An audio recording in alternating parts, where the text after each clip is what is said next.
Or si Miss I lang talaga yung Marami po. Why you choose Miss I to be your manager? Kasi hindi naman siya nag-offer sa amin na ano eh, na manage ko kayo, gusto niyo pero makayo sa akin. Wala pong ganun, kaya hindi nakakatakot. Simula po nung nakilala namin siya, wala na po siyang ibang ginawa kundi tulungan kami. Simula nung nakakolaborate namin siya.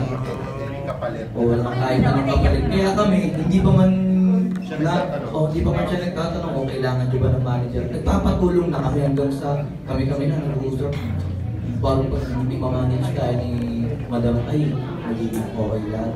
Hanggang sa nag-interest na talaga siya i-manage kami. So yun. Kaya naman di kami tumatanggap ng kahit anong offer dati sa mga contract sign ng mga record levels. Nakakatakot po kasi bigyan namin kayo ng ganito, pero kayo, di ba nakakatakot? Bakit? Pera agad. Oo. Ngayon, anong record labels niya? Meron na ba? Wala. Still underground yung kasi nakakatakot eh, yung mga offers kasi na parang, yung gaya nga nasabi niya na, bibigyan namin kayo ng ganito, ito, which is parang too good to be true. Na alam mong may something na behind ng mga matatamis sa salita. Hindi kagaya nung yung naging approach kasi ni Madam ay actually walang approach na nangyari. Kami yung nakita namin na sobrang bakit tayo tinutulungan ni Madam ay o wala naman tayong na sa totoo na sumasakit nga yung ulo niya sa amin lagi kasi plates, Balu. Pero magkakaroon kayo ng album? Album, supposedly may plan, pero hindi pa namin yung details sa album. Pero yung tracks, marami kaming tracks na mga songs na nakaabang. Kasi syempre hindi lang namin nire-release kasi syempre strategy. So yun. Meron na kayong record label or record company? Wala po. You're producing the album on your own? Yes ma'am, yes. Yung paano nyo nag-track down payment? Spotify ba? Spotify, yung iTunes, YouTube. So, wala kayong balak ng distribution ng CD? Wala. So now, wala pa po. Talaga kasi. Waiting lang. Kasi mas nakita namin yung yung marketing strategy namin na parang kung meron, which is hindi na rin kasi ganun ka yung physical album sa ngayon. So para sa amin, waste of effort and money.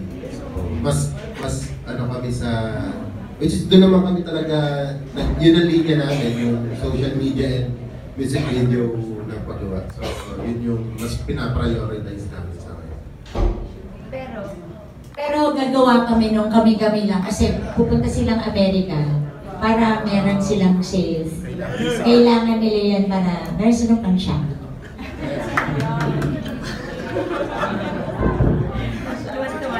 Ano yung tour or concert na yung America? Oo, meron sila. September, October.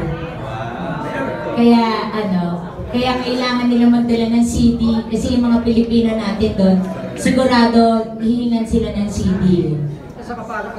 Para makuha yung agad-agad. Tsaka yung bayad din, $10. Para pag-shopping din.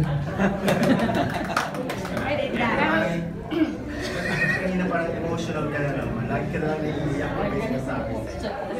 Oo, kasi ngayon ko lang na-realize na hindi pala madali mag-manage. Kasi parang ang minamanage mo kasi hindi naman isang grupo eh. Kumbaga sa anak mo, anim mong anak, kanya-kanyang karakter yan. Iba late, yung iba maaga, yung iba hindi sumasagot, yung iba sagot naman ang sagot. Yung iba ang kukulit, yung iba hindi nagsasalita. So lahat yan, i-aanay mo, kumbaga i-psychologize mo. Kumbaga sa anak, iba-iba rin ang diskarte mo dyan. Diskarte mo kay ganito, ito, ganito. So hindi din madali. Tsaka kasi grupo sila eh, hindi mo naman pwedeng iwan isa dyan eh. Diba? Ohana means family. Family doesn't, chuba-chuba. Hindi ba kompleto? No one gets left behind. Hindi mo pwedeng iwan yan. Kailangan lahat kami chuba-chuba. Di kaya, no? For XB, na-notice ko yung ginawa niyo